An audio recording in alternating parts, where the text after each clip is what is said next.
કે મફત સુવિધા, મફત રેવડી આપવાને બદલે લોકોને રોજગારી આપો તો ગૌરવપૂર્વક પોતાની આજીવિકા કમાઈ શકે છે.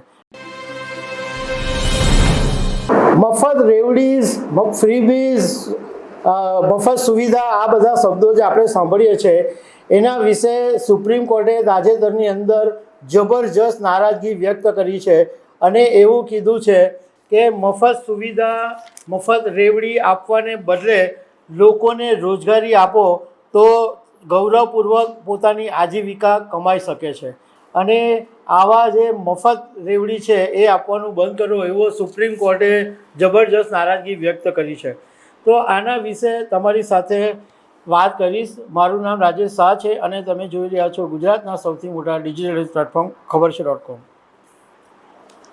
સુપ્રીમ કોર્ટની અંદર તમિલનાડુ પાવર ડિસ્ટ્રીબ્યુશન કંપની દ્વારા એક અરજી દાખલ કરવામાં આવી, જેની અંદર કંપની બધા જ ગ્રાહકોને વીજળી મફત પૂરી પાડવાનો પ્રસ્તાવ હતો અને આ અરજીની સુનાવણી સુપ્રીમ કોર્ટમાં થઈ ત્યારે chief justice of India CJI Suryakant, ન્યાયાધીશ જોય માલ્યા બાગચી અને વિપુલ પંચોલીની બેન્ચે સખત નારાજગી વ્યક્ત કરી અને CJI સૂર્યકાંતે કીધું કે મફત સુવિધા આપવાને બદલે લોકોને રોજગારી આપો અને રોજગારી આપશો તો ગૌરવની સાથે લોકો પોતાની આજીવિકા કમાઈ શકે છે. CJIએ એવું પણ કીધું કે આપણે કેવા પ્રકારની સંસ્કૃતિ બનાવી રહ્યા છે.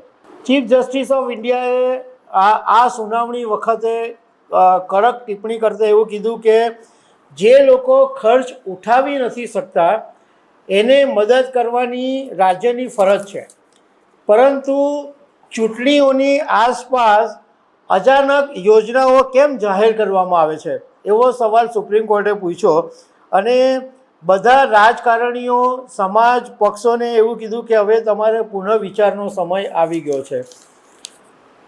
જો તમે આવી જ રીતના મફત સુવિધા, મફત રેવડીનું વિતરણ કરતા રહેશો તો દેશનો વિકાસ અટકી જશે અને જે રાજ્યો દેવામાં ચાલે છે એ રાજ્યો પણ પૈસાની વહેંચણી કરી રહ્યા છે. તો આ બધા પૈસા આવે છે ક્યાંથી એવી પણ વાત સુપ્રીમ કોર્ટે કરી.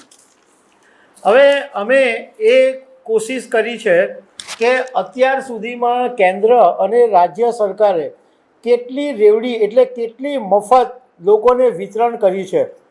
એ પહેલાં થોડી એવા પણ વાત કરી લઉં કે વચ્ચે એક વખત ડાંગ વિસ્તારમાં જવાનું થયેલું ત્યારે ઘણા બધા લોકોએ એવી વાત કરી હતી કે આ આદિવાસીઓ હવે આળસુ થઈ ગયા છે, કારણ કે સરકારની એટલી બધી સુવિધા મળે છે, મફત ખાવાનું મળી જાય છે, મફત કપડાં મળી જાય છે, રહેવાનું મળી જાય છે, પૈસા મળી જાય છે, તો હવે એ લોકો કામ કરવા માટે તૈયાર નથી થતા. અને આવી સ્થિતિ ઘણી બધી જગ્યાએ છે કે મફત મળી જાય છે તો હવે કોઈ કામ નથી કરતું. અને સુપ્રીમ કોર્ટે પણ આ ટિપ્પણી કરી કે બધાને જો મફત મળતું થઈ જશે, મફત તમે ગેસ આપો છો, મફત વીજળી આપો છો, તો પછી લોકો શું કામ કરશે. હવે હું તમને જે વાત કરી કે કેન્દ્ર અને રાજ્ય સરકારે અત્યાર સુધીમાં એટલે 2017-18થી માંડીને 2024-25 સુધીમાં કેન્દ્ર અને રાજ્ય સરકારે આવી કેટલી રેવડી વેચી છે. એશિયન ડેવલપમેન્ટ બેંકનો એક રિપોર્ટ છે, એમાં 2017-18થી 2024-25માં કેન્દ્ર સરકારે ટોટલ 37,18,845 કરોડ રૂપિયાની રેવડી આપી છે, એટલે ફ્રી બીઝ આપી છે, મફત સુવિધા આપી છે. 2017-18ની અંદર 2.65 લાખ કરોડ રૂપિયા, 2018-19ની અંદર 2.61 લાખ કરોડ રૂપિયા, 19-20ની અંદર 3.47 લાખ કરોડ રૂપિયા, 2020-21ની અંદર 5 લાખ કરોડ રૂપિયા. એ લોકડાઉન અને કોવિડનો સમયગાળો હતો. 2021-22માં સેમ 5 લાખ કરોડ રૂપિયા, 2022-23માં 7.18 લાખ કરોડ રૂપિયા, 2023-24માં 5.67 લાખ કરોડ રૂપિયા અને 2024-25ની અંદર 5.57 લાખ કરોડ રૂપિયા એટલે ટોટલ 37 લાખ કરોડ રૂપિયાની રેવડી આ 7 વર્ષની અંદર કેન્દ્ર સરકારે આપી છે. કુલ 21 રાજ્યોની અંદર 40 લાખ કરોડ રૂપિયાની રેવડી આપવામાં આવી છે. એમાં પંજાબ, તમિલનાડુ જેવા રાજ્યો વીજળી વિતરણ એટલે વીજળી મફત આપવામાં મોખરે છે અને મહારાષ્ટ્ર જેવા રાજ્યો કેશ ટ્રાન્સફર કરવામાં મોખરે છે, લાડલી બહેની યોજના વગેરે. એટલે તમે જુઓ કે કેન્દ્રના 37 લાખ અને 21 રાજ્યોના 40 લાખ કરોડ એટલે ટોટલ 77 લાખ કરોડ રૂપિયાની રેવડી 7 વર્ષમાં આપી દેવામાં આવી.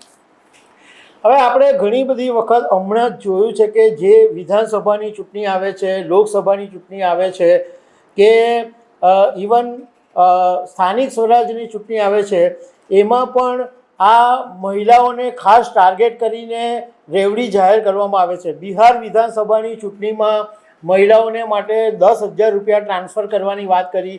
મહારાષ્ટ્રમાં વિધાનસભાની ચૂંટણી વખતે લાડલી બહેના, મધ્યપ્રદેશની અંદર લાડલી બહેના. તો જ્યારે ચૂંટણી આવે છે ત્યારે આ રેવડીના ડબ્બા ખુલી જાય છે. તો દર્શક મિત્રો, આવી અનેક વાતો સાથે અમે તમને મળતા રહીશું. આભાર.